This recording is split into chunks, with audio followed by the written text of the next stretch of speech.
നമസ്കാരം. BSNL-ൽ കൂട്ടപ്പിരിച്ചുവിടൽ നടത്താനുള്ള ബോർഡ് നീക്കത്തിനെതിരെ കേന്ദ്ര സർക്കാർ അനുകൂല തൊഴിലാളി സംഘടനയായ BMS-ഉം രംഗത്തെത്തിയിരിക്കുകയാണ്. BSNL-ൽ രണ്ടാമതും വോളണ്ടറി റിട്ടയർമെന്റ് സ്കീം നടപ്പാക്കുകയല്ല, മറിച്ച് ജീവനക്കാർക്ക് പ്രൊമോഷൻ നൽകുകയാണ് വേണ്ടത് എന്നാണ് ടെലികോം മന്ത്രി ജ്യോതിരാദിത്യ സിന്ധ്യയ്ക്ക് അയച്ച കത്തിൽ BMS ആവശ്യപ്പെടുന്നത്. രണ്ടാമതും BSNL-ൽ VRS നടപ്പാക്കാനുള്ള തീരുമാനം BMS-നെ അമ്പരപ്പിച്ചിരുന്നു.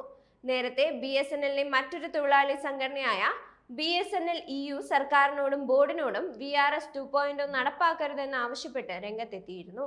ഇതിന് പിന്നാലെയാണ് എതിർപ്പുമായി BMS-ഉം എത്തിയിരിക്കുന്നത്. BSNL-ലെ രണ്ട് പ്രമുഖ തൊഴിലാളി സംഘടനകൾ, അതും BMS പോലെ സർക്കാർ BJP അനുകൂല തൊഴിലാളി സംഘടന ഉൾപ്പെടെ രംഗത്തെത്തിയതോടെ VRS 2.0 നടപ്പാക്കാനുള്ള ബോർഡിന്റെ നീക്കം പ്രതിസന്ധിയിലായിരിക്കുകയാണ്. എതിർപ്പ് വർദ്ധിച്ചതോടെ തീരുമാനമെടുക്കേണ്ട സർക്കാരും ഈ വിഷയത്തിൽ ആശങ്കയിലാണ്. ഇനിയും കൂടുതൽ തൊഴിലാളി സംഘടനകൾ തീരുമാനത്തെ എതിർത്ത് രംഗത്തെത്താനാണ് സാധ്യത. BSNL-ൽ VRS 2.0 നടപ്പിലാക്കാൻ ആഗ്രഹിക്കുന്നതായും ഇതിനായി 15,000 കോടി രൂപ സർക്കാർ അനുവദിക്കണമെന്നും ആവശ്യപ്പെട്ട് BSNL കേന്ദ്ര ടെലികോം മന്ത്രാലയത്തിന് കത്ത് നൽകിയതോടെയാണ് BSNL-ൽ വീണ്ടും കൂട്ടപ്പിരിച്ചുവിടൽ നടക്കാൻ പോകുന്നു എന്ന വിവരം പുറത്തായത്. BSNL-ന്റെ ചിലവ് കുറയ്ക്കുന്നതിനുള്ള സുപ്രധാന നടപടിയായാണ് ബോർഡ് VRS 2.0 കാണുന്നത്. VRS 2.0 നടപ്പാക്കുന്നത് സംബന്ധിച്ച് BSNL ബോർഡിന്റെ നിർദ്ദേശങ്ങൾ ടെലികോം വകുപ്പ് ഉടൻ തന്നെ ക്യാബിനറ്റിന് അയക്കും. ക്യാബിനറ്റാണ് ഫണ്ട് അനുവദിക്കണോ എന്ന് തീരുമാനമെടുക്കുന്നത്. ഇപ്പോൾ തൊഴിലാളി സംഘടനകൾ ഓരോന്നായി പ്രതിഷേധവുമായി രംഗത്തെത്തുന്ന സാഹചര്യത്തിൽ, അതും BMS ഉൾപ്പെടെ എതിർക്കുന്ന സാഹചര്യത്തിൽ തീരുമാനമെടുക്കാൻ സർക്കാർ കൂടുതൽ സമയമെടുത്തേക്കും. VRS-നെ എതിർത്തുകൊണ്ട് BMS ജനറൽ സെക്രട്ടറി രവീന്ദ്ര ഹിംതെ മന്ത്രിക്ക് നൽകിയ കത്തിൽ BSNL-ലെ ദീർഘകാലമായി കെട്ടിക്കിടക്കുന്ന HR പ്രശ്നങ്ങളായ ശമ്പളം, പ്രൊമോഷൻ, പെൻഷൻ എന്നിവ പരിഹരിക്കണമെന്നും ആത്മാർത്ഥതയുള്ള ജീവനക്കാർക്ക് പ്രതിഫലമായി മൂന്നാം PRC നൽകണമെന്നും ആവശ്യപ്പെട്ടിട്ടുണ്ട്.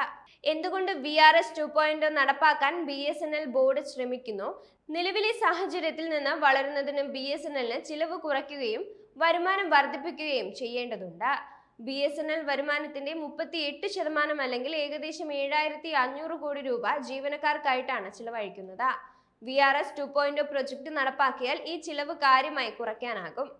VRS 2.0 പ്രൊജക്ടിലൂടെ ഏകദേശം 18,000 മുതൽ 19,000 ജീവനക്കാരെ കുറയ്ക്കാനാണ് BSNL കണക്ക് കൂട്ടുന്നത് എന്നാണ് ED റിപ്പോർട്ട് പറയുന്നത്. രണ്ടാം VRS നടപ്പാക്കുന്നതോടെ ചിലവ് വർഷം 5,000 കോടി രൂപയായി കുറയ്ക്കാനും സാധിക്കും. 2019-ൽ കേന്ദ്രത്തിൽ നിന്ന് ലഭിച്ച ദുരിതാശ്വാസ പാക്കേജിന്റെ ബലത്തിൽ നടപ്പാക്കിയ ആദ്യ VRS വിജയമായിരുന്നു എന്നതും VRS 2.0 പ്രൊജക്ട് നടപ്പാക്കാൻ ബോർഡിനെ പ്രേരിപ്പിക്കുന്നതാണ്. എന്നാൽ VRS നടപ്പാക്കണമെന്ന ബോർഡ് തീരുമാനത്തെ തങ്ങളുടെ വാദങ്ങൾ മുന്നോട്ട് വെച്ചുകൊണ്ട് തൊഴിലാളികൾ എതിർക്കുകയാണ്.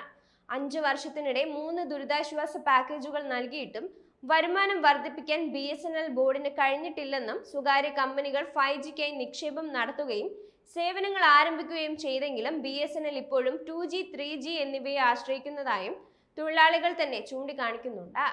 4G ഉപകരണങ്ങളുടെ ഇൻസ്റ്റലേഷനിലെയും കമ്മീഷനിങ്ങിലെയും കാലതാമസവും ഉപയോക്താക്കൾക്ക് നിലവാരമുള്ള സേവനങ്ങൾ നൽകുന്നതിന് വെല്ലുവിളിയാണ്. തദ്ദേശീയ ടെക്നോളജി ഉപയോഗിച്ച് മാത്രം BSNL 4G അവതരിപ്പിച്ചാൽ മതി എന്ന സർക്കാർ നയം തെറ്റാണെന്നും ജീവനക്കാർ ചൂണ്ടിക്കാട്ടി. BSNL FTTH ലാൻഡ് ലൈൻ കണക്ഷനുകളുടെ മെയിൻ്റനൻസ്, ഔട്ട്സോഴ്സിംഗ് സേവനങ്ങളുടെ ഗുണനിലവാരം കമ്പനിയുടെ പ്രതിച്ഛായ മോശമാക്കുന്നതിന് കാരണമായെന്നും യൂണിയൻ വിമർശിക്കുന്നുണ്ട്.